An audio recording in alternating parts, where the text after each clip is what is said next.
This woman throws a bucket of water on a girl. Then she runs into the house, telling her son to get ready quickly, because his wife is coming home. Desperate, the son gets up. The mother rushes to help her son's mistress. She runs to the closet and grabs a Bible, handing it to her mistress. The mistress thanks her for her help, but ends up commenting that she is tired of being the other. The mother doesn't know why her son is staying with his annoying wife, and that he should have already dumped her to stay with his mistress. From the beginning she made it clear to her son that she wanted the mistress as her daughter-in-law. When his wife enters the house, her husband immediately asks what happened, as she is all wet.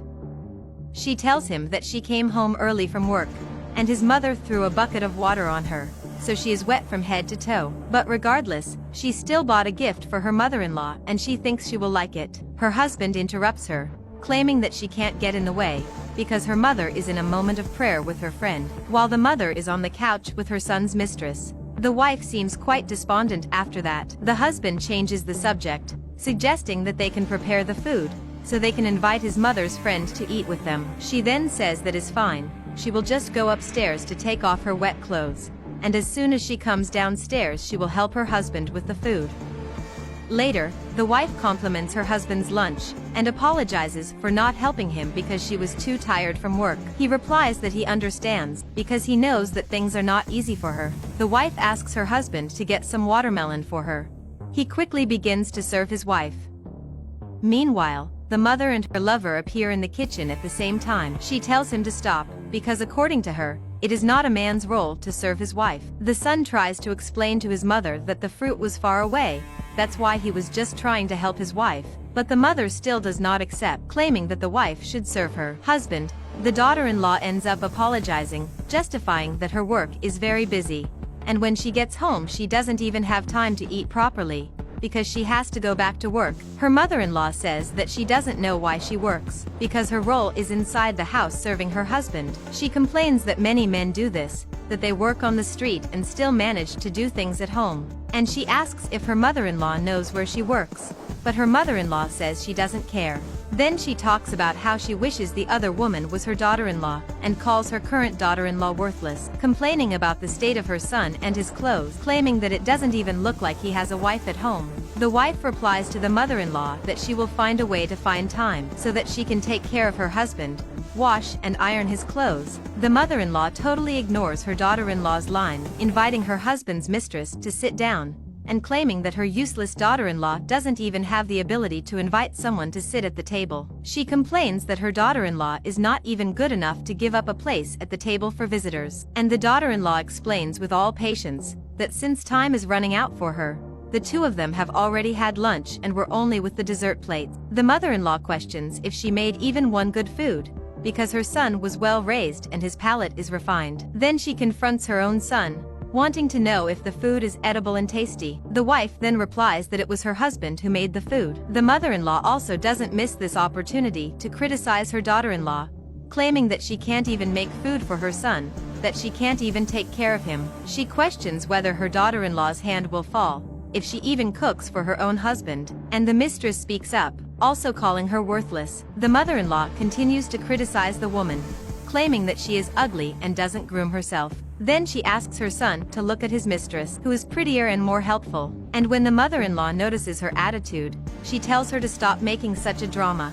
The man speaks up for the first time, asking his mother not to talk like that, and the mistress tells the woman to take this advice. The husband addresses his wife, claiming that he must agree with his mother, because she only wants his good. No one feels compassion for her tears, and the mother-in-law orders her to stop the drama, complaining that she will start crying soon. Quickly, the woman begins to dry her tears, claiming that she can't stay there anymore, and leaves the room immediately, and her husband just stays silent. In another moment, the wife calls for her husband to sit next to her, claiming that they need to talk. He questions what happened, and she comments that she was looking at some wallpapers so they could change the one in their room. The husband says it's okay, he's just going to talk to his mother. She doesn't understand why he has to ask his mother's permission, since it is their bedroom as a couple. He explains that it is his mother's house, so he needs her permission to make any changes. The wife can't believe it, because her mother-in-law mistreats her, assaults her with words and gestures, and her husband still wants to talk to her about decorating their room. The husband argues that his mother only wants him to be well, and that his wife doesn't understand this.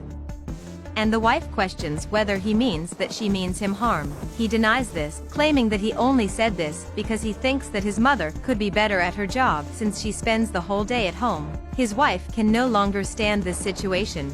His mother mistreats her, says that she cooks badly, criticizes everything she does, and her husband acts anyway, as if it were fine the way it is. She complains that he doesn't open his mouth to defend his own wife. She works so hard, puts in so much effort and runs after things, but it doesn't seem to be enough for her mother-in-law. The husband then says that it seems that his wife only works, that there is only work for her, and she argues that he doesn't understand either, because everything she does is with him in mind. And the man says that it doesn't seem that way, because it seems that she loves her work more than him. The wife blurts out that his mother makes her feel horrible, and the husband does think that his wife should follow his mother's advice. The wife disagrees that this was advice, it was always attack after attack. The husband continues to say that his mother is right, and that if his wife continues like this, he will have to look for another woman on the street. On another day, the woman asks him if he's sure his wife won't arrive. He replies that he is sure, and kisses his lover again. But the wife comes home seconds later, discovering that her husband is cheating on her. She is hurt, arguing that this is what he does, while she is at work killing herself, for him to be at home pretending. The husband screams for his mother, wondering why she didn't warn him, and the wife rushes downstairs, apologizing, because she fell asleep in his bed. Then the woman realizes that it was all planned, and is not even surprised to realize that her mother-in-law is colluding with all this filth. The mother-in-law then questions whether her daughter-in-law really thought she would let her son stay with her, because he deserves much better, also throwing in the face that a woman who doesn't give children is not even a real woman. And the daughter-in-law throws in her face that she always wanted to be a mother, but that it's her husband who doesn't want to have children. The mother asks her son if this is really true, and he just says that he's been thinking about it and doesn't want to have children for now. The daughter-in-law faces her mistress and questions if she is not sorry that she ruined a family. The mistress says it's not her fault if she's not the wife her husband needs, and the husband says he's sorry she found out this way, but that's what's happening. The mistress further mocks, claiming that it is obvious that the husband would prefer the mistress to the wife. It really hurts his wife to know that he never cared about her, and how much he didn't appreciate everything she did for them. The mother-in-law tells her to stop the drama, calling her dramatic, and telling her to leave the house, because she doesn't belong there. But the woman says that they don't need to tell her to go away, because she's had enough, it's just a circus to her. And the mistress just laughs, saying that she's already gone too late.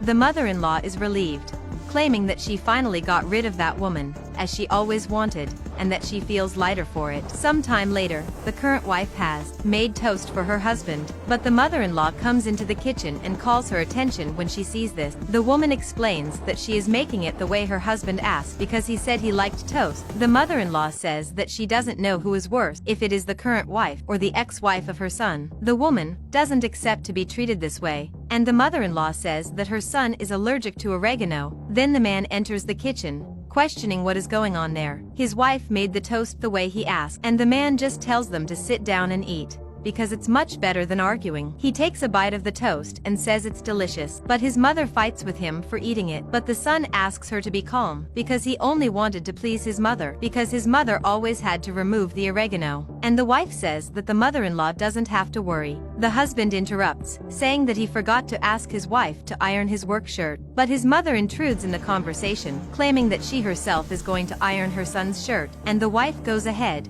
claiming that the mother-in-law doesn't have to worry. A while later, the wife calls for her husband, and he questions what happened. She claims that it is a very complicated matter, because she thinks that his mother is doing the same thing to her that she was doing to her husband's ex-wife, and he doesn't understand what she's talking about. But the wife continues to explain that his mother is always attacking her. However, the husband doesn't believe her. The wife is surprised that her husband doesn't believe her, since the mother even spoke badly of her own son. He doesn't believe her. She complains that even after everything she has said, her husband still believes his mother, that he is like a fool. The husband scolds his wife so that she won't talk to him like that. Then she gets tired of that conversation. The wife is still on her cell phone when the mother-in-law arrives and starts complaining, claiming that she doesn't know how her son can stand his own wife. But the daughter-in-law doesn't put her head down, saying that she won't accept being treated this way. And when the son comes home, he hears his mother calling him useless, claiming that he is good for nothing, that he is not even good enough to choose a wife. The daughter-in-law tells the mother-in-law to understand that she is the woman her son loves, but the mother-in-law scorns her speech, saying that the son can find a woman like her on any street corner, and says that he should find a real woman who takes care of him like his mother does, but he ended up choosing two worthless women. But the man ends up entering the room. His mother changes her expression immediately, putting the blame on his wife, but the son tells his mother to stop being cynical, because he heard his own mother bad-mouthing him. Then the mother says that he only chooses the wrong woman, but the son says that the problem is not with the women, but with his mother. He says that his wife married him, and he can't accept what his mother is doing to her, even because it is his mother, and she is not his wife's mother. He throws his mother out of the house, but she doesn't want to leave, claiming that she is his mother and should be respected. But the son says that she doesn't give him respect, that she keeps wanting to treat him like a puppet, and he can't accept this, so she must leave his house immediately. He closes the gate, leaving his mother outside, claiming that he doesn't care about her anymore, and so his mother must forget him.